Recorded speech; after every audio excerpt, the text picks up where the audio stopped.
different characters? Are you talking about characters or in real life? Actually, we can Sa apply it totoong po buhay sa din. real life eh. Kasi pag napanood niyo po siya, marirealize nyo, nga no, parang ganito rin ako, katulad ako ni sabihin niyo ng ni Miss Sharon Cuneta. Tapos, nga no, ito rin yung pinagdadaanan ko. Tama nga na dapat mas Nakaka-relate. ganito. Opo eh, marami tayong mga characters dito na pwede tayong makarelate. And realization na sometimes we just need to face the truth. And yung truth na yon minsan takot lang tayong harapin. Pero yun din pala yung makakatulong sa atin para mag-heal tayo. Pero paano ka, Julia, nag-prepare sa ganitong klaseng role? I mean, paano mo in-internalize? Kasi ibang klaseng role mo eh.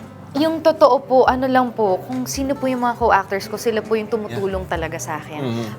Yung preparation po kasi siguro yung lagi ka lang ready, kung ano man po yung hilingin sa'yo. Pero yung kung papaano ko po gagampanan, malaking factor po talaga ang buong team ng Saving Grace. Kasi without them, our directors, yung co-actors ko po, hindi ko magagampanan yung character ko as Teacher Anna. Oh, and you're with mga legend na rin eh. si megastar. Of course, megastar, Miss Janice de Belen, and sino pa ba?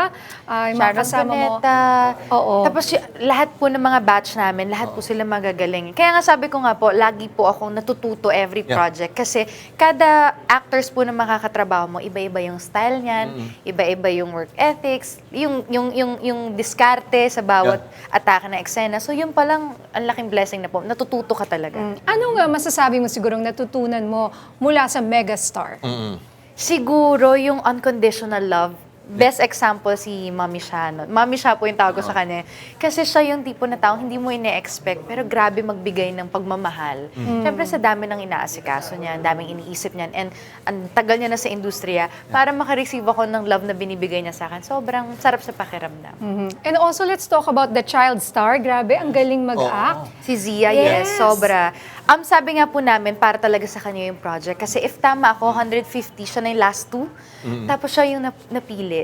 Para ang dami niyang kwento na hindi siya nakapunta nung umpisa, and then the second time, yun na, siya na yung napili. Ang sarap sa pakiramdam na yung pangarap niya, ito na, nangyayari na. May pahabol na tanong kami, Julia. Balita ko si Coco Martin na iyak daw or sobra raw siyang na-touch after watching your premiere. Yes, na-touch siya kasi na-appreciate niya po yung buong pagkakamount din ng Saving Grace. And mabait kasi talaga si Coco, malambot ang puso na especially sa bata. So, syempre nung napanood niya, si Zia, yung galing ni Zia, talagang tinamaan din po siya. So, at lagi naman, Very proud supportive yan. siya sa mga projects mo eh, di ba? Supportive, proud, kaya swerte ako. Oo, di ba?